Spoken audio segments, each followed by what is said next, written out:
Welcome to Office Hours, everybody. This is going to be a 1 hour webinar. We're going to actually jump right into content today. And then from the content, we'll be able to run a poll. We'll do some Q&A. You all have a chance to learn about alternative payments. And then we'll wrap up. So with that said, I'm going to have the group, the gang. We're all on the screen now. So I'd like to introduce everyone to Sunil, Alan, and Ryan. Welcome, the three of you. Sunil, I'll start with you. How you doing, man? Thank you so much, man. I'm doing good. Excellent. So Sunil is the Chief Operating Officer, Alan is the AI Strategist, and Ryan is the AI Practice Lead. I got all those titles right? Yes, you did. Awesome. So, and they are all from the company Nucleus. And I'm really excited to have this conversation today about AI. Would you like to introduce yourself or your company first before you dive in, Sunil? Sure. So my name is Sunil Vadva. I work for a company called Nucleus DNA. Our goal is really to basically help companies grow. And after multiple iteration, we have three main things we do. Especially in the biggest thing we do is really AI consulting. We help companies bring AI into the picture. The second thing we really also do is basic accounting. So we do accounting for lots of companies like yourself, and which is really hardcore, accounts payable, receivables. And the last thing we do is we do some GTM.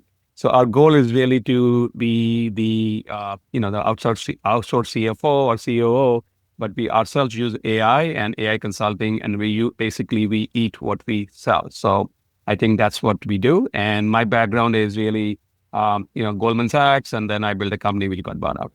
With that, Alan? Hey, thank you, Sunil. So my name is Alan Shenoy.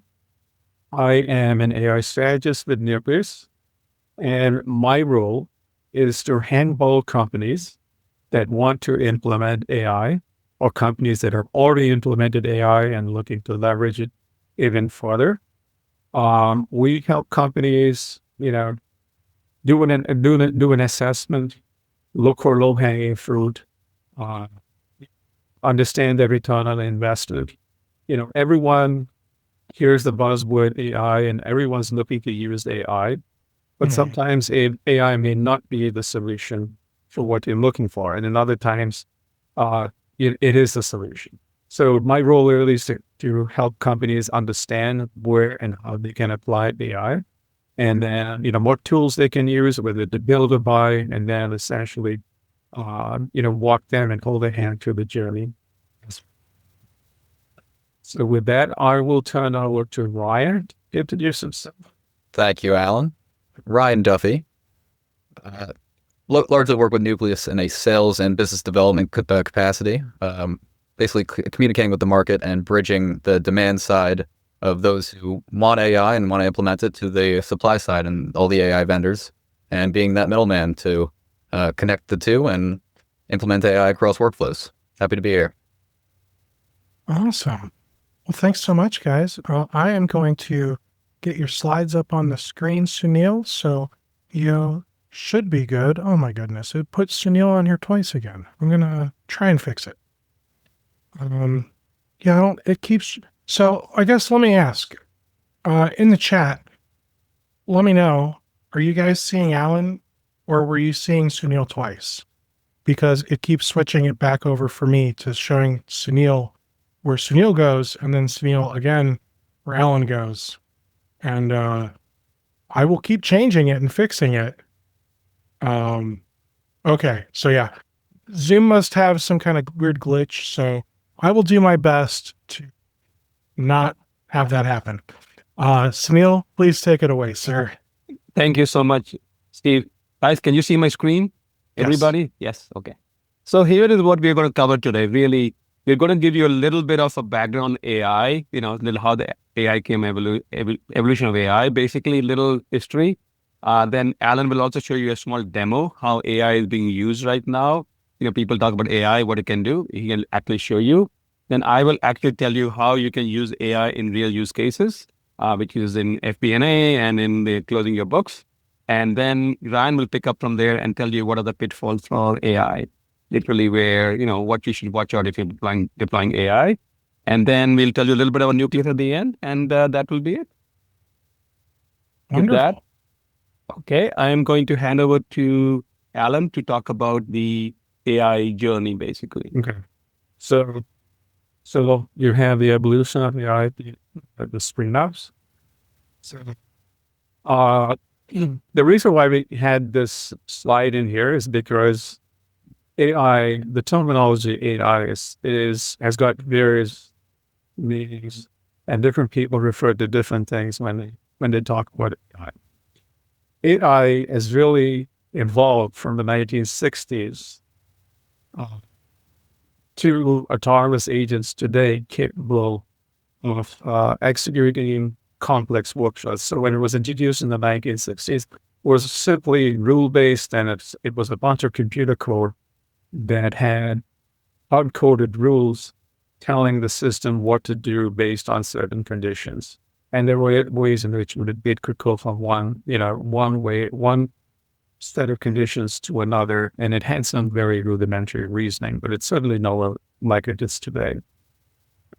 So AI in the 1960s essentially was an umbrella term, and it was focused on trying to, or it started to, in a way to try and mimic human intelligence. And when I say human intelligence, I'm referring to how humans reason, how humans learn, how humans make decisions. And frankly, at that time, when they actually referred to it, when they were talking about AI, empathy and emotions actually never really came into play, believe it or not. It's only now that AI is completely involved that people are beginning to find that, empathy and emotions really need to come into play, to really act like humans, because that's a piece that has been missing for the longest time. I never even thought about the fact that, like, I've always thought, yeah, there's been AI and machine learning for a lot longer than people realize, and that it's just becoming popular and easy for the average Joe to use now. But I didn't think about the fact that, like, now they're actually trying to add empathy and emulate emotions. Right. I think it's the best way to put it. That is the missing piece, right? So as they start looking into why are computers, or why is AI, why is AI not taking things into context? And they're finding, that's the missing piece, right? Humans have the ability today to be able to do that. And that's the piece that they are still not being able to bring in. So going forward again, after the 1960s, it was almost till like the early 2000s, maybe all the way up into 2010. People had been playing with machine learning for quite some time. Amazon and others had been using it to detect patterns, in large data sets, to be able to learn and adapt from that.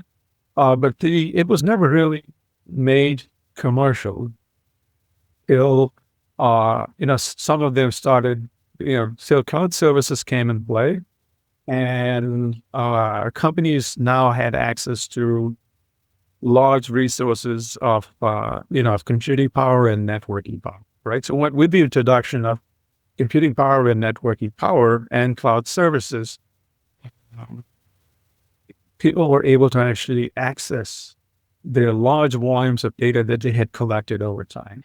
And then they were able to go in, learn from how, patterns that were in that data, and then be able to say, okay, based on these patterns, we've seen these things happen, or based on these patterns, we've seen people buy these things. Based on these patterns, we've seen people react a certain way. So the data was telling them, what they could do based on the things that it had seen in the past, right? So machine learning really made that very, very simple. Made you say, I could now look at data, and then I can predict what is going to happen based on what's in the data I'm looking at. I can look at what people are buying, or what movies they're watching, on Netflix, or, what shows they're watching on Hulu or Prime, and then be able to recommend new shows. I can analyze, how they're clicking. I can analyze and see how, they're engaging it, and see whether something flies or doesn't fly, and then be able to recommend something else. Right. But the whole idea was I was able to quickly, because of the computing power, I was able to quickly summarize data and learn, and then and understand or predict what could be the next step. This that someone would try to do. Right. So that was what machine learning was. The drawback was that it needed structured data. So when I say structured data had to be in Excel sheets, or it had to be sitting in a database. It had to be sitting in a warehouse. And there was a lot of that had been collected, from, I would say, all the way from the 1980s all the way into the early 2000s, right? So that automatically led itself and was fine. But it could not deal with unstructured data. So what is unstructured? Unstructured data is the data that's sitting in all your documents, all your PDF files, right? Things that people have, or call your contracts that you have collected. So it just did not know how to deal with it. And that's when, and scientists had been working on deep learning, right? So deep learning was nothing more than trying to simulate how our computers simulating how the human brain works, with all its neurons, and being able to go through different ways to be able to come up to a conclusion. So deep learning took off, and it was really multi-layered neural networks, helping process unstructured data, process images, process handwriting, process speech, being able to translate. So deep learning made all of this possible. Actually, I should not even forget facial recognition, right? So in all the airports, etc., this was beginning to take place, but it had not reached commercial scale, because while you had all of these algorithms, they were primarily locked up in research organizations or companies that had large budgets. So subsequently, if you're really be able to interact with the comment or with the content, generative AI took place. And now generative AI, you had companies like Google and Chat and OpenAI and others that had been making it for a while, being able to go in and process all of this and store in a way that it could be used. But there was no way for humans to actually interact with it. So you had to be a computer scientist, or they had to know computer literate. So I would say the late 2022, early 2023, when ChatGPT actually introduced their ChatGPT, then that people started understanding and started looking at or hearing the word LLM, or the large language model, and that was really a way for computers to understand and generate human language at scale. So you could pass it volumes of data, it would read it just like a human and come back and summarize it. It could turn complex queries. So you could ask queries different ways, and it would understand what you were trying to do and come back and give you an answer, right? So the LLM really made that possible, being able to interact with all of this information that was sitting. It was still very chatbot style. Chatbot style meaning you asked a question, it would give you an answer, right? So if you still did not have a way for it to be able to do things on its own, it would just answer a question based on what you asked it and how you asked it. In about a year, or maybe a little over 2 years, a little over 18 months ago, agents started coming into the play. Agents were trained to do a very specific and well-defined task autonomously, right? So you can get it to go on and say, I want you to process this file. And it knew exactly, if we taught it how to process it, could do it time and again. But it was still not, it had to work independently. You still could not get it to do a bunch of things. That's where agentic AI came in. So in the last maybe year and a half, agentic AI has come in, where you are now have series of agents that can work together simultaneously, or one agent handoffs to the other. For instance, let's say you wanted to make a reservation in your local restaurant. It could, you could ask that agent. The agent would look into your calendar. It would talk to another agent and look at what was available. It would come back with what was available. It would then, make an appointment. It could make a reservation for you. Come back and make an appointment for you right in your calendar, so you didn't have to worry about it. So that's how far we have come, and it continues. And I want to come back. I want to close on this again. What people are beginning to try to do now is see how empathy and emotion can also be, it could be added into the picture to give computers to be a little more, human-like. And I think we're going to be there in maybe the next 6 months to a year. I'm going to turn back now to Sunil. Actually, I think you're going to do a demo. You're going to do a demo. I'm going to share my screen here. Sorry. So what we put together, are you able to see my screen? Not yet.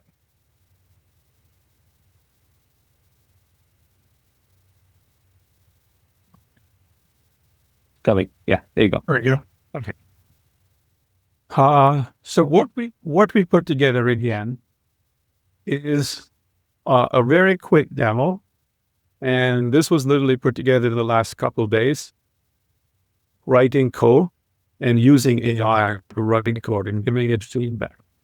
And then we'll come back and touch on the pluses and minuses if there's something like this. What we thought we'd show you very quickly is how a bookkeeper was trying to process invoices. How they have to go through every invoice, pull information out of that invoice. It's unstructured data. Doesn't always come in the same place. So to make that easy and simple, or how AI can do that for you, we've structured that demo. So I'm going to start processing this today. The bookkeeper logs into the system, finds new invoices have come in. The invoices can come in from either email, invoices can come in from your shared folder. It doesn't really matter. It depends on how you collect your invoices. But the invoices come in and they're collected and presented. The bookkeeper can go in and click on a button. So the AI starts. So the assistant is now initialized. The assistant goes in, reads all the documents. It extracts data, from all the line items. It analyzes the payment status and the GL codes. Now that was AI decided to throw on some balloons once it finished. I never told it I didn't want this just left. And then again, just to show you that if you don't guide AI, it's going to basically get creative. And I was telling it, I was trying to set up a demo. So I was part of this and threw in the balloons. I said, I want to show some excitement when in one of the previous versions where it had none. So Yeah. It felt inspired by your instructions. Exactly. But again, you've got to be careful because if you don't put guardrails and you don't bind it and tell it, the audience is conservative, so balloons are not going to fly. It's not going to know. So you can actually, I could have actually gone in and fine-tuned it and told it once all of the processing is complete, can you use a little more conservative way to say it's going to be. I chose not to do that. So once this is done, and I think what I failed to mention, may not have mentioned here, is when the documents are being processed, there's actually two things that happen, right? If the document comes in, if you generate a PDF and you send it in and it comes in as a text file, and you're able to actually read the text, that's one way of processing it. If it comes in, let's say it's a fax document or it's something that comes in as an image, it actually will OCR. So what we had in this example was it running OCR because some of the documents that came in, it wasn't able to completely process, or it actually ran through, took an OCR, converted to text, and then pulled information out of it. Okay. So once that's done, it creates a summary, and out of those 9 invoices, actually, what actually also happened there was in addition to the invoices that came in, it pulled in your latest bill payments, but it had a file that gave it all the bills that had been paid. And that file can either come in from QuickBooks or from the bill payment system. Now, in our case, it was QuickBooks file that came in, was brought in. So it was very easily able to go in, and based on the name of the vendor, which it pulled out of the system, and the invoice date, it was able to go in, and the invoice amount, right? It was able to go in and say there's a direct match. So most likely this has been paid and mark it as paid. Now, this also comes with experience, right? The more invoices and the more things that it processes for that vendor, the higher the confidence, and it can basically mark it with higher confidence.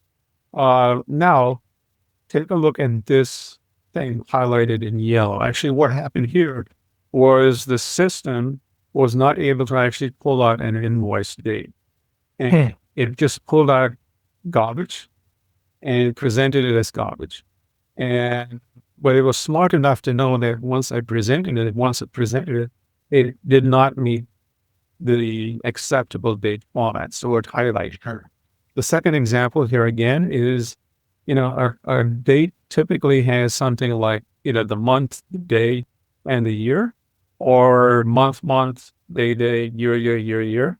Yeah, this one just has a 2-digit year. Exactly. Or a So 4-digit year. so it said, hey, it looks a little weird. In any case, I did not find anything in the bill, in the file, in the QuickBooks file that was retrieved and brought in. So this bill is not paid. Okay. So this gives you a very quick summary. If for any reason, the demo is not set up with it, but for any reason, I wanted to be able to click here, this bring up the PDF file, I could have. It was not set up. Now, the other big thing, and the other very tedious thing from what I understand from bookkeepers. Now, again, I'm showing my ignorance. I'm not a bookkeeper. I'm a technologist. It's okay. This is what I've heard from. When we set up this demo, I actually spoke to a bookkeeper and asked her, what would really make sense and what would really help you do this faster. And first, she was a little reluctant. She says, "No, I really have to do this. It's got to be 100% or it's not acceptable." And I said, "No, just humor me. Let me know what would be acceptable." And then she told me a couple of things. And she said, one of the biggest problems she has is opening the invoice, pulling information out, pulling the line items out, and then being able to go in and be able to assign GL codes. So you could take this and you could feed this back into your QuickBooks, or even if you cannot feed it easily into QuickBooks, at least you've got it in a format where it makes it easier to key in the bills. Right. So she said that would be immensely helpful because that's where she spends a ton of time, and often she has to keep going back and forth across multiple. So what we're very easily able to do was, once we knew what the typical GL codes were for that specific client, we were able to actually go in and pull out for her, the actual line item, the amount, and what would be a possible GL code that you can assign to it based on what you have done in the past, right? So in case of the unpaid invoices, it's marking them correctly. And then in cases where, just for reference, I brought up some of the invoices that had already been paid, and we can see it marks of the GL codes there as well. Okay, so this is pretty standard. What we've covered here in the first 3 times is pretty standard. What is not standard, and again, given my geekiness, I said, well, no AI demo was really complete unless you're able to talk to the data. If you want to be able to converse with it in natural language. This may not really be something that, bookkeepers would want, but I'm pretty sure once they see how easy it is to answer questions. Now, they're used to looking at spreadsheets and they're looking at different other ways and be able to get this information. But if it were me, I'm not a bookkeeper, and if it were me, and then as I see this evolving, I would rather just go in and say, how many invoices were processed today, right? So now it goes in and it essentially comes back and gives me an answer. You processed 9 invoices. And I can say something like how many.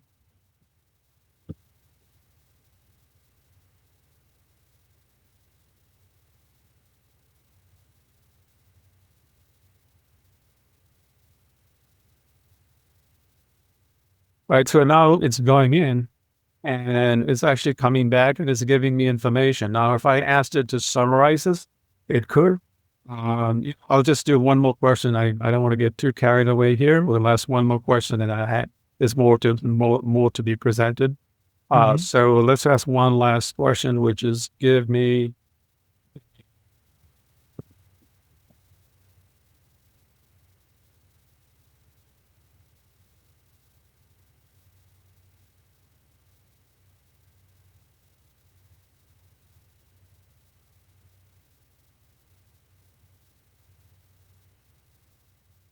I can say, give me the total by GL code and the unpaid invoices. I can go in and say, show me, how much did we actually, how much did we actually pay in June, with this GL code. So there's a lot of different ways in which I can slice and dice the data. This information you cannot get, in a regular report. So QuickBooks and other things can actually produce reports, but only when you start using the functionality where you can ask questions and interact with the data, can you actually get information like this? And this is a very general purpose system. So I'm going to stop there. I think I spoke a little longer than I expected. Let me hand off back to Sunil. We'll take you through some of the more other interesting use cases. Steve, sir, I'm going to start sharing. Yep. Sounds good.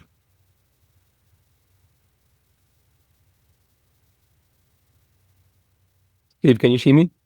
Yes. Okay. So this is what guys just said. And then I know all the people on the call definitely are used to all these terms because you guys deal with it.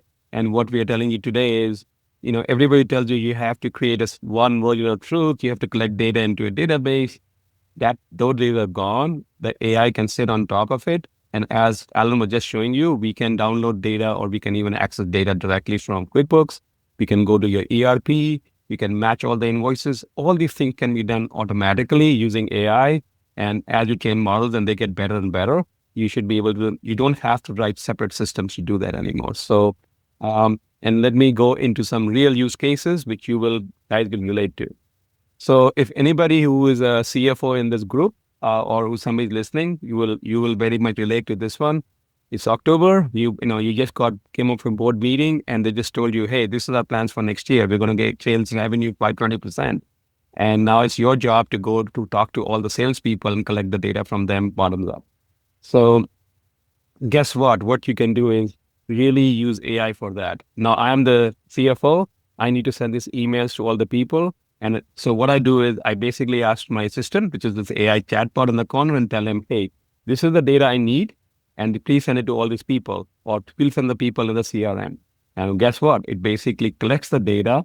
It gives you the old sales trend. It comes, it talks about whatever things you want to collect from them. Like, hey, I want to know the new deals. I want to know the new, what you're working on, how many existing clients, what's a new client. All the data you want to collect, it will basically format the email and it'll send to all the stakeholders. Now, the stakeholders are the salespeople, and they were very busy and they hate doing this, right? So how are we going to help them? So they have the AI assistant too, which will give them actually what, things they should be looking for, right? So it'll give them historical trends, what they've done so far. It'll give them seasonal changes of the forecast. Hey, in October, things are much faster. In summer, things are slower. It'll give them all the data so they don't have to do all the input themselves. All they have to check. And once they have the information done, guess what? The next guy is waiting for it. They're sending it to the model and the data quality guy is sitting and checking this out. Again, these are all agents we just talked about. These are agents who are waiting for different things. And once the AI assistant sends it to the aggregator, he's going to make sure all the data quality is good, everything goes back. And if something is wrong, he's going to send back the email and ask for updates. So all this thing is done. Now everything is in the model and it validates the data. And now what it sends to you is really what you're looking for. It basically sends to what you call the reporting assistant, right? That's a reporting guy is going to start reporting these things. It's going to tell you actually what the highlights are for next year, where the differences are coming from, where are we getting the extra 20%, And if you're not happy with all the numbers, you can always go back to the process, or you can present it to your management. So all this work is done in the background, and that is what AI can bring to the table. Next example I have is, I think everybody will relate to, because QuickBooks is kind of the leader in this space in doing your QuickBooks. So, at all month end, every CFO, every controller is doing this, right? They are basically collecting transactions. They're making sure all the banks are reconciled. They're adding journal entries. Anything which touches their books and records, they're trying to figure that out. So I'm going to give you in a more tabular way. End of the month, right? So you get all your expense management, you get your all expenses from credit card, you get everything else from everybody, right?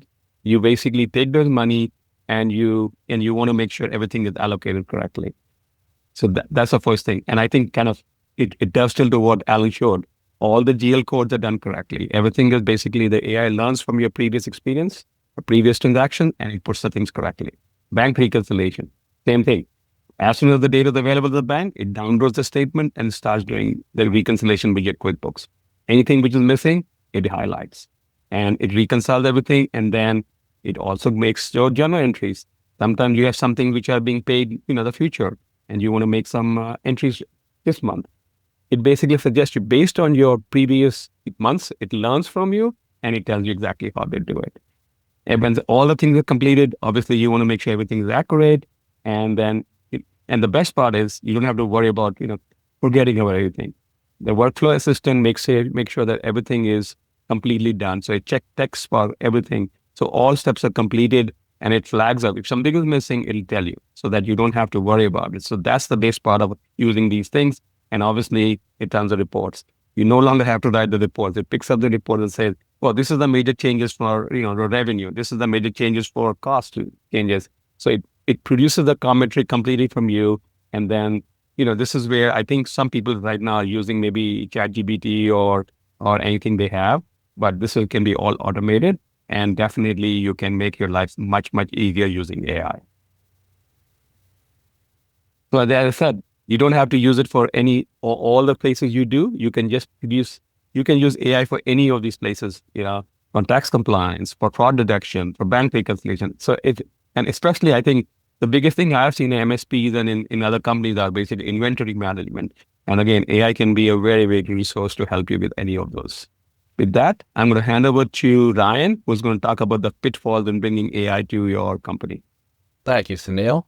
Yeah, and I hope that gave everybody a good understanding of what's possible at this point with AI and what it's capable of in the realm of accounting. But really at this point, I do want to take a step back and consider a lot of the common pitfalls that you might run into, especially if you were to embark on a proprietary AI solution, if you were to come in and build it yourself. So if you remember going back to Alan's demo, those highlighted cells where the output wasn't quite correct, in the realm of AI, we call those hallucinations. And if you played with ChatGPT or any other large language model, I'm sure you've seen that for yourself, where the answers you're looking for aren't always correct or really accurate at all. So there are many solutions for reducing the amount of hallucinations that you will see. And AI isn't 100% accurate, but it is getting close to that. And there are a lot of vendors out there who are solving for just that and having chatbots and large language models that are fine-tuned and reiterated to be able to stay as accurate as possible and give you the exact outputs that you're looking for.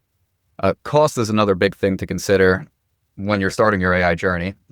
If you don't have someone like Alan on your team who's willing and able to create an AI in a proprietary fashion, you're going to have to go out and hire external help. And then from there, you're going to need the hardware costs for the GPUs. And to run the software, you're going to need a lot of energy. It's very energy intensive to run these. So it comes with a lot of overhead, before you even get started. And to see an ROI, it's going to take a little while to get there.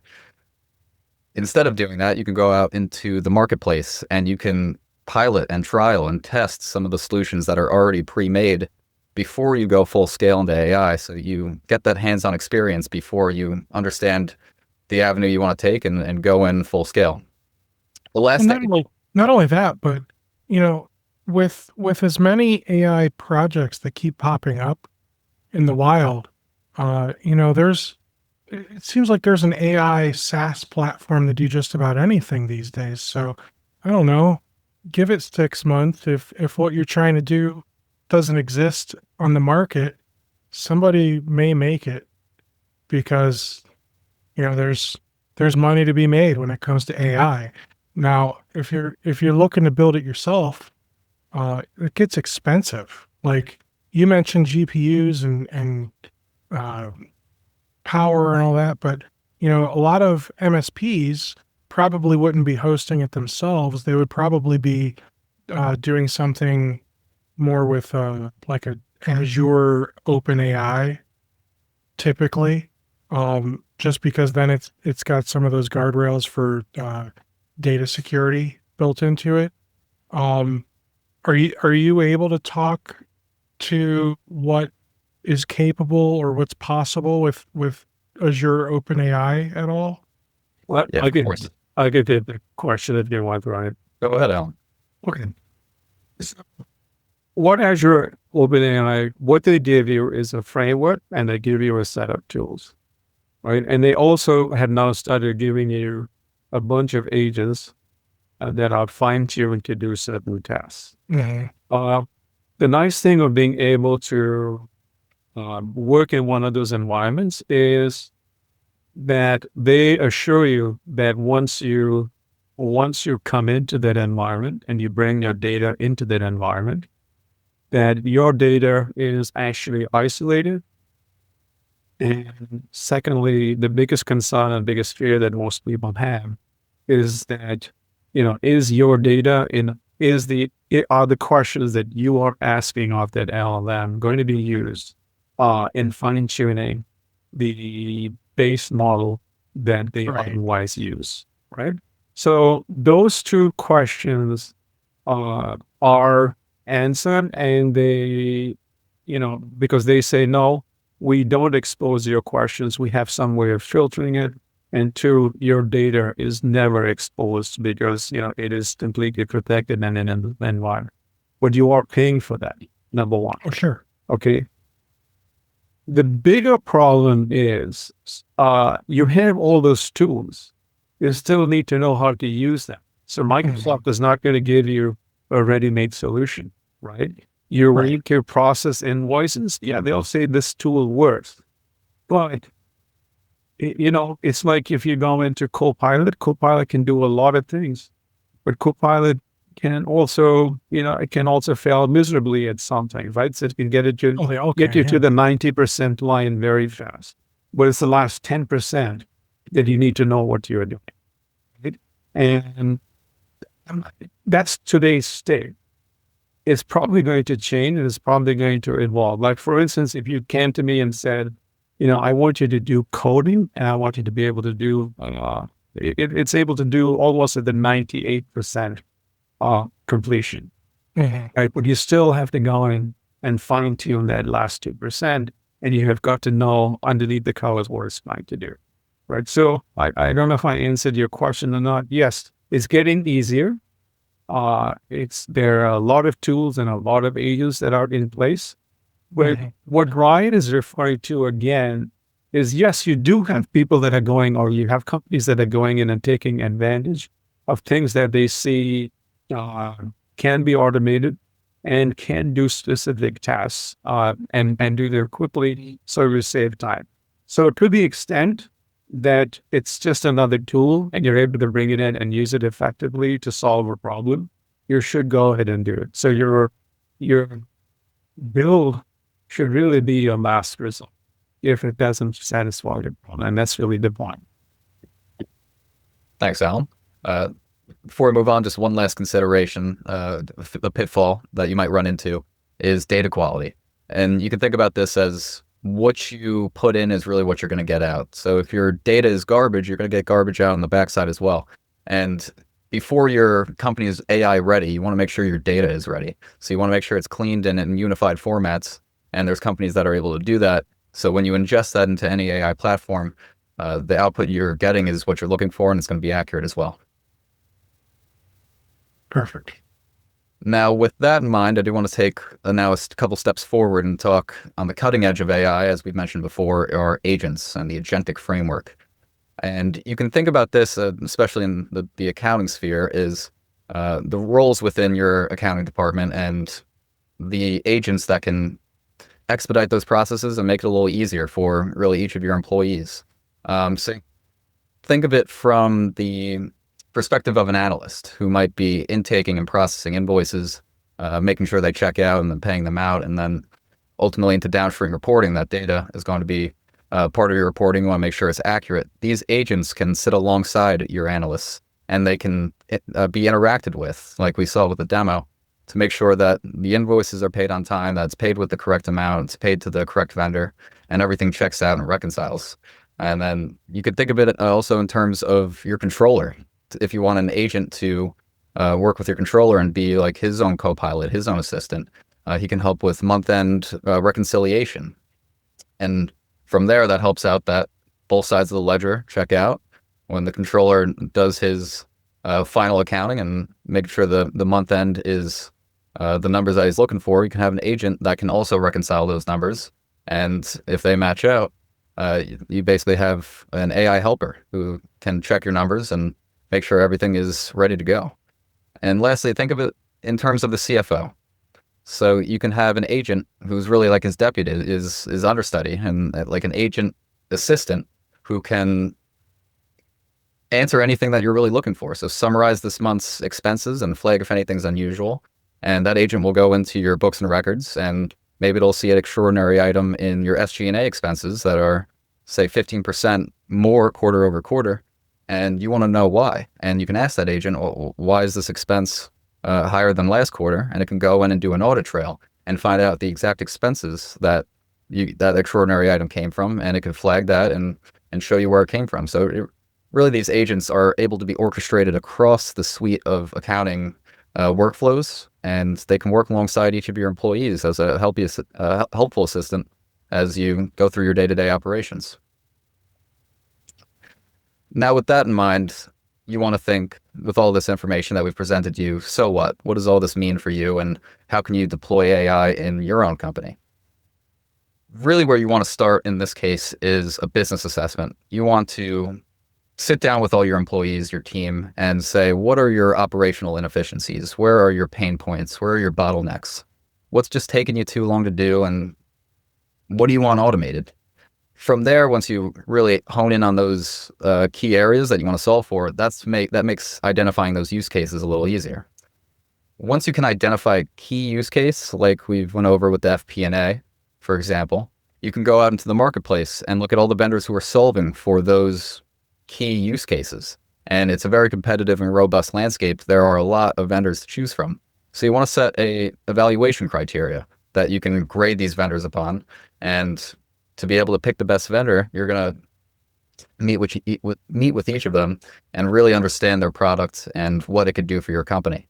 And going back to what I said with the piloting and having that hands-on experience, you can test each of these solutions and you can prove their business value in a hands-on environment into your system, try it out for a week, see if you like it, see if you don't, what do they do right, what do they do wrong, and really just grade out each vendor based on your evaluation criteria and see who is the best fit for your company. Who should I partner with as I start my AI journey?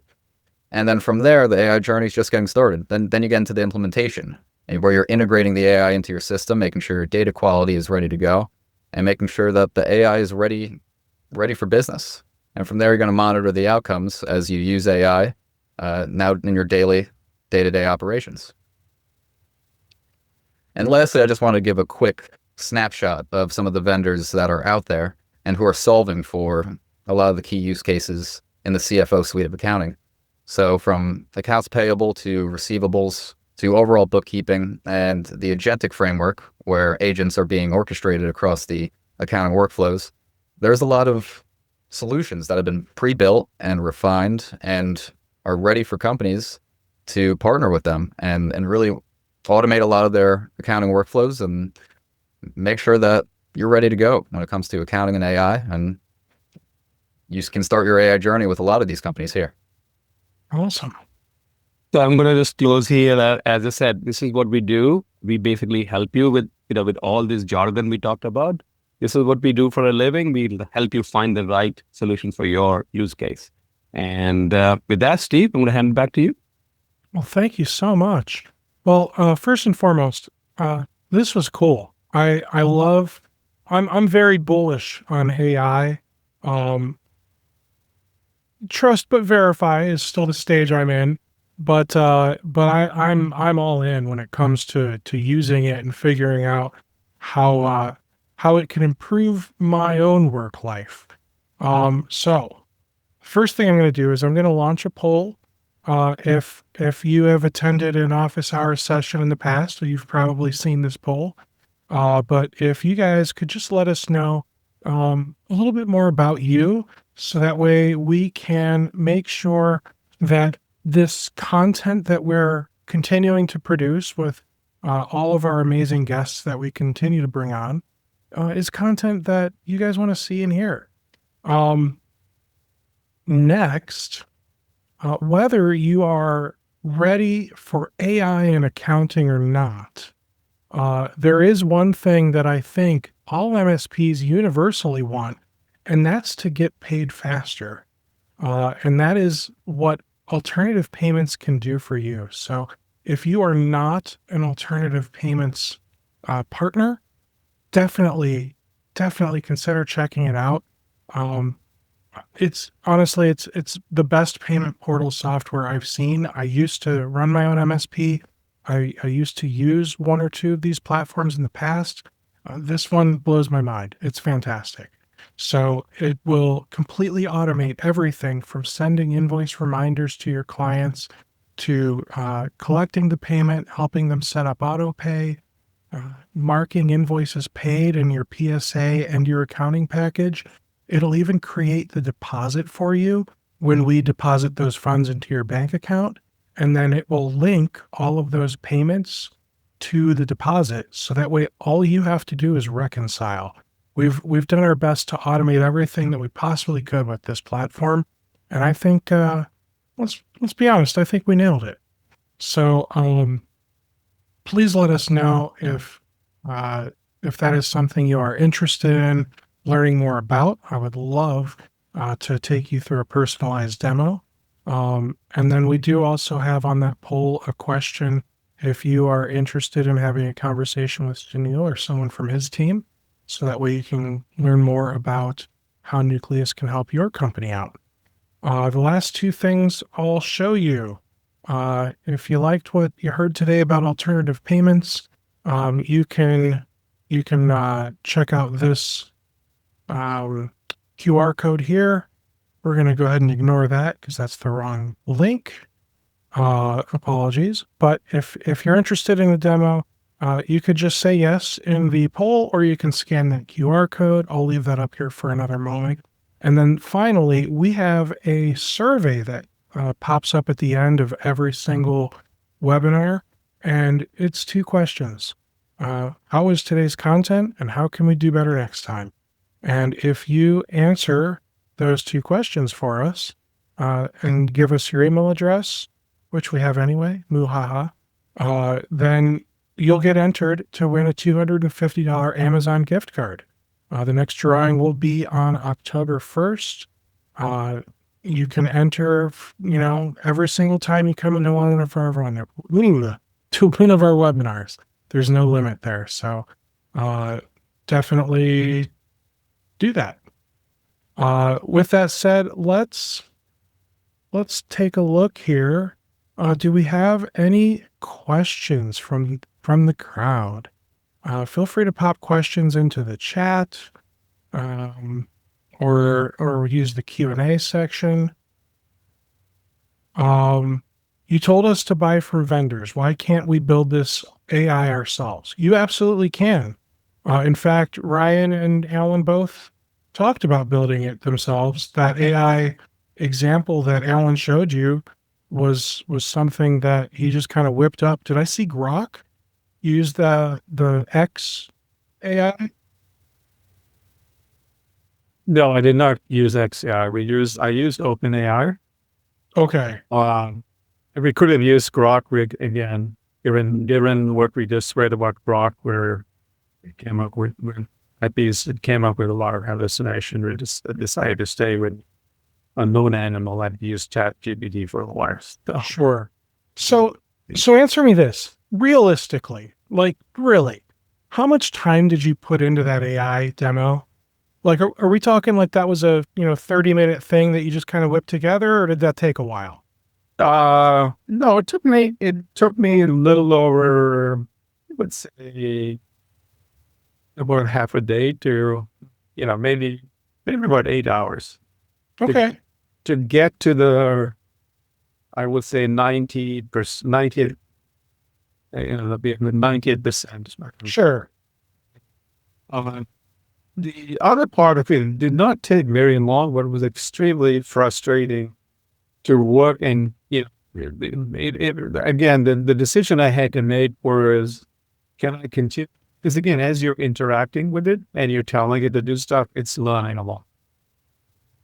Mhm. And the frustration I had, or the decision point I had to make was, I know it's building code and it's coming up with things, but it's having a hard time, and maybe I'm not telling it the right way, but I know the code.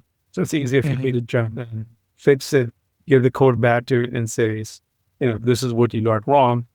Can you take this and go forward in the next step? So there was a little bit of that. And, it's because it was looking at what I was building for the first time.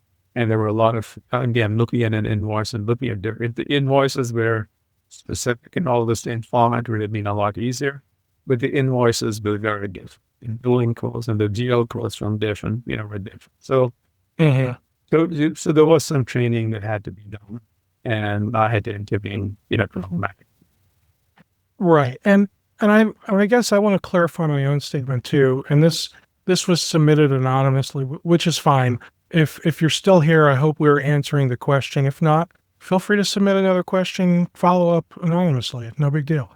The reason I said just buy something, I didn't mean just go out and buy something. Don't do this yourself. What I was trying to say was you don't have to build this yourself, because chances are there might already be a tool that you can go out and buy. There's pros and cons either way, right? You go out and you sign up for something like ChatGPT or Claude AI or one of these. You're going to spend $20 or $30 a month, depending on if you're doing an individual account or a Teams account or whatever, right? Those are great. You can chat with the thing. You can have it help you write marketing and sales and all kinds of stuff. It'll even help you with coding. For example, I'm using Claude AI. I have my own personal account, and I have connected it to Home Assistant, my home automation platform, and I have it helping me fix or create or update or whatever some of the different home automations that I've got configured in the house. I mean, I've got some that are insane that probably shouldn't work, but somehow AI figured out how to do it for me. So there's pros and cons though, because I've also broken things by just working with Claude Code and asking it to do a thing, and then next thing I know, my home automation doesn't boot anymore. So Right. that's the only thing. Like, if you're the kind of person who likes to tinker and you're bullish like I am, and you want to play with AI and see what you can build yourself, by all means, go build it yourself. But if you're like the other part of me who's an Apple user and just wants the thing that works, go out and buy a tool. I'm not saying there's a right or wrong answer. It's the question is, do you want to be a developer, or do you want to be spending your time prompting the AI and trying to get what you want, or do you make more money, or does the company benefit more from you actually using a tool to get the job done because the tool already does it for you? Right. So that's really the key. And that's where we come in. And the tool, and the tool has been making, and they will not be in business if they're not able to do it 100% of the time. Yeah, and that's the other thing, you go to some of these companies like appsumo.com. I'm a big fan of appsumo.com, or at least I was when I ran my MSP, because I would buy lifetime licenses to no-name software for $30 to $60 all day long. And sometimes I scored a license to something that turned into some behemoth of a tool. And most of the time, it was a dud. So yeah, definitely do your due diligence to make sure whatever you use, whether it's a pre-made tool that you've purchased or subscribed to, or something you make yourself, make sure it's giving you correct, accurate output. That's the most important thing that I would say when it comes to using AI. Nailed it. Steve, I would go one, but I think you have to figure out the right use case and make sure your data is correct also. Otherwise, AI is going to just give you garbage out. So before you jump on this thing, think about what you really want to automate, because AI can do almost anything right now. So think about what your real benefit is, where you get the value, and then the data should be aligned to it. Otherwise, you will fail. Excellent. Well, Sunil, Alan, Ryan, thank you so much for hopping on here and doing this. This was a lot of fun. And for those of you that have stuck around for the whole show, thank you so much. Next week, we are doing sales. We're talking about sales, building a sales machine, okay? So if you're looking to build a sales machine, register for next week's event. I will catch you all then. Have an excellent rest of your week and a great weekend. Take care, guys.